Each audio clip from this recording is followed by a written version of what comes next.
In cases like this, we don't stop at conditions. Oh, no, no, no, no. We blast right through until we're light years away from cause. We are operating at the level of special effects when we have separated ourselves from truth, bought into the appearance, and then allowed our perception of that appearance to become exaggerated, outlandish, and completely over-dramatized. Now, in this state of mind, even though our perception is way out of proportion, it seems real to us. It looks and feels real. How many of you can recall a time when you were not only seduced by effect, but you further embellished it and created some special effects of your own? Yeah, we do this. Let's consider some concrete examples because we've all been there. Let's look at health first because health is my favorite.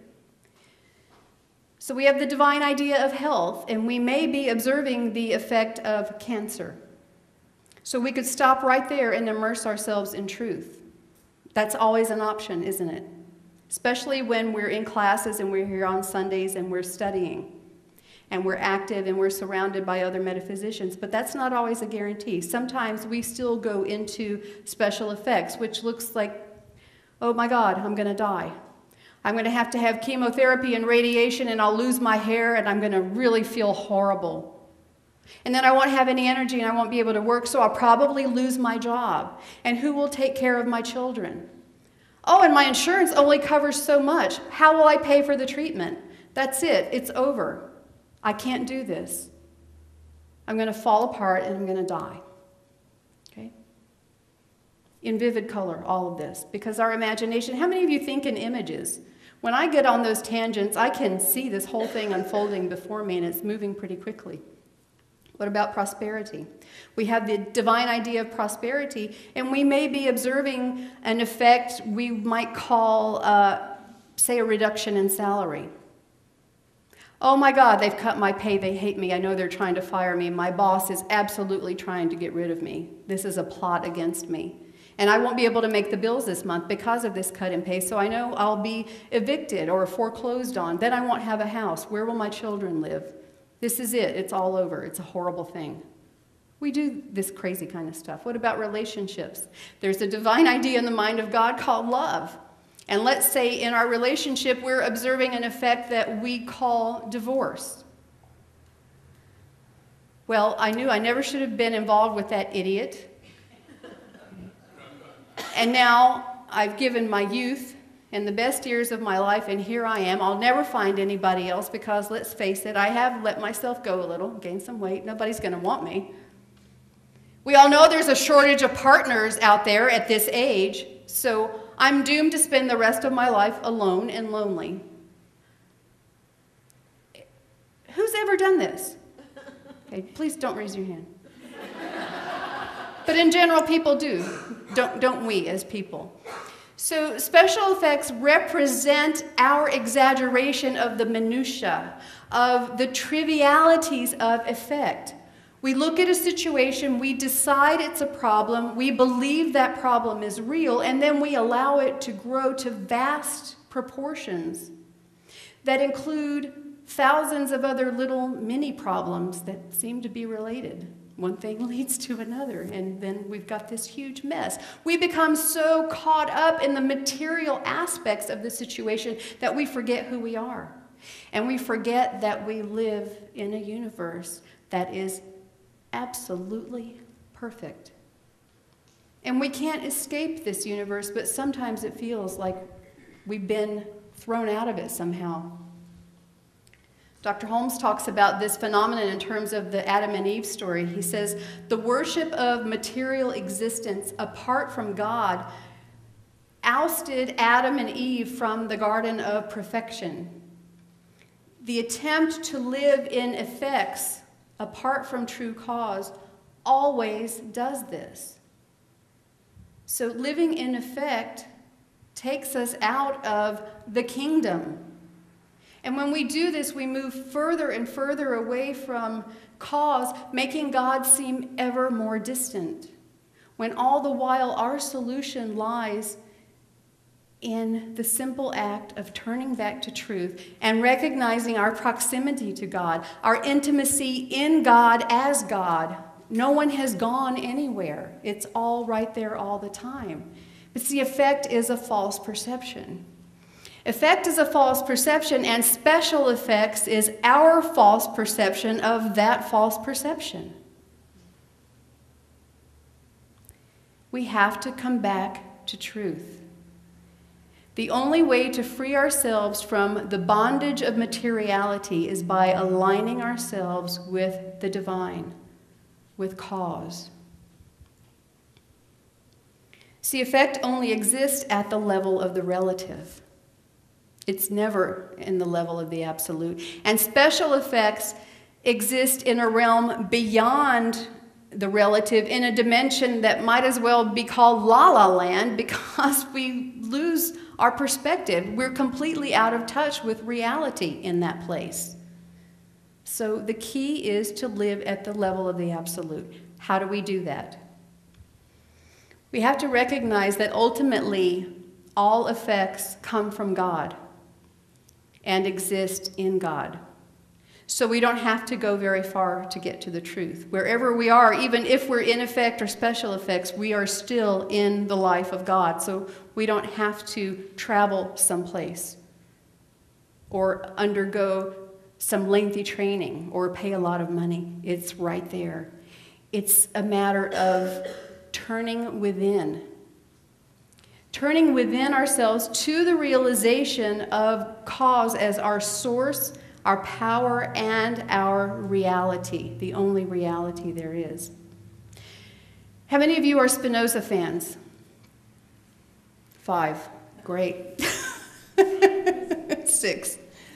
In Proposition 18 of his Ethics, Spinoza states, Deus est omnium rerum causa, immanens non transient. Anybody remember that from philosophy class? Okay, in translation, God is the indwelling and not the transitive cause of all things. God is the indwelling and not the transitive cause of all things. And Spinoza goes on to explain that God is cause to everything, but is never separate from its effects. It doesn't create and then leave everything behind. It's present in its effects. Actually, from Spinoza's view, it's the other way around. All God's effects abide in God. God is not so much in us as we are in it. Or as Khalil Gibran says, God is not in my heart, I am in the heart of God, right? Ernest Holmes echoes this idea and makes it relevant to us by positing it as the basis of our power to change conditions. Again, in the textbook, he writes, Deus est... Did I fool you for a second? No. The Science of Mind textbook was never actually written in Latin, thank God. He says, cause and effect are really one. And if we have a given cause set in motion, the effect will have to equal the cause. Think about that. If we have a cause set in motion, the effect will have to equal the cause. One is the inside and the other the outside of the same thing. A certain specific intelligent idea in the mind of God will produce a certain specific concrete manifestation equal to itself. There is one infinite principle, but countless numbers of forms, which change as the specific idea behind them changes. There you have it.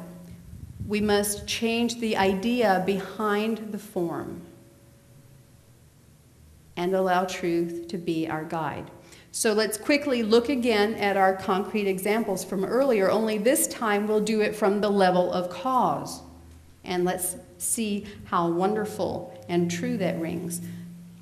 Again, we begin with health. If the effect is cancer, we do not indulge our materialistic thinking by turning to the special effects of the thing.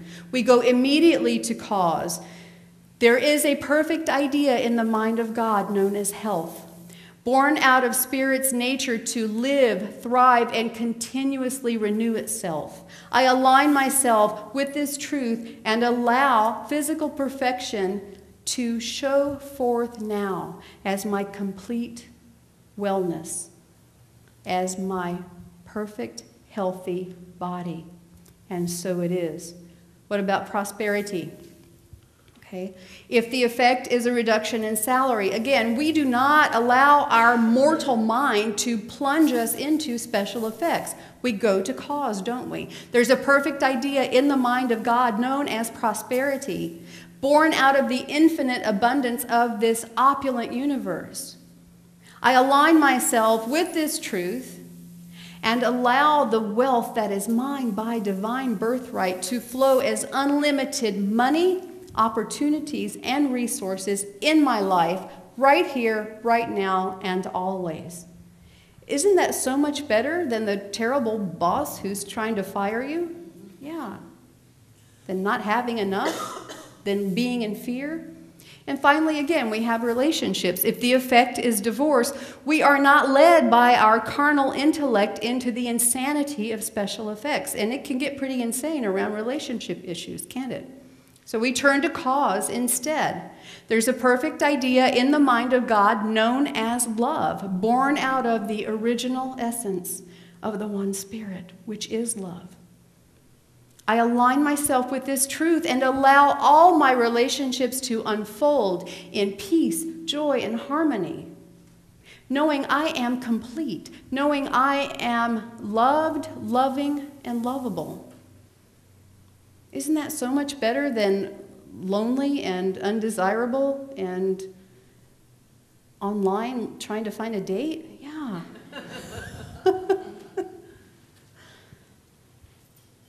So if we have fallen from grace, so to speak, by moving away from cause to effect, through effect, and into the alluring but chaotic realm of special effects, all it takes is one conscious thought to set us aright.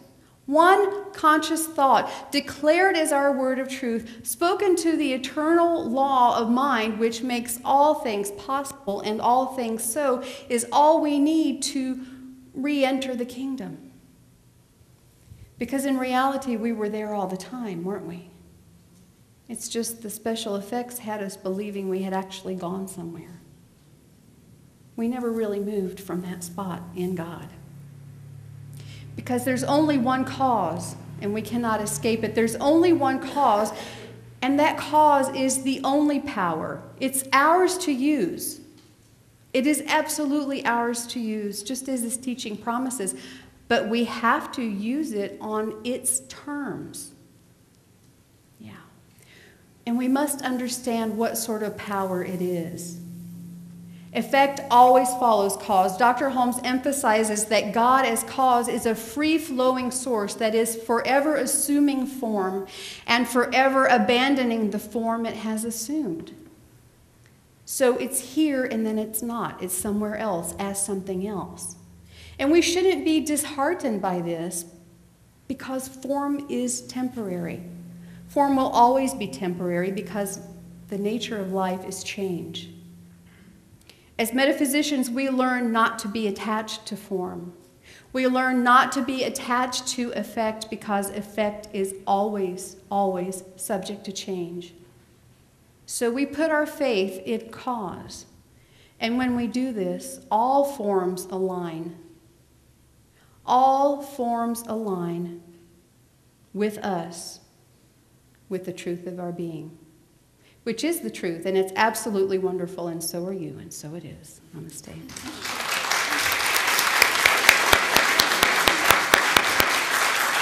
Thank you.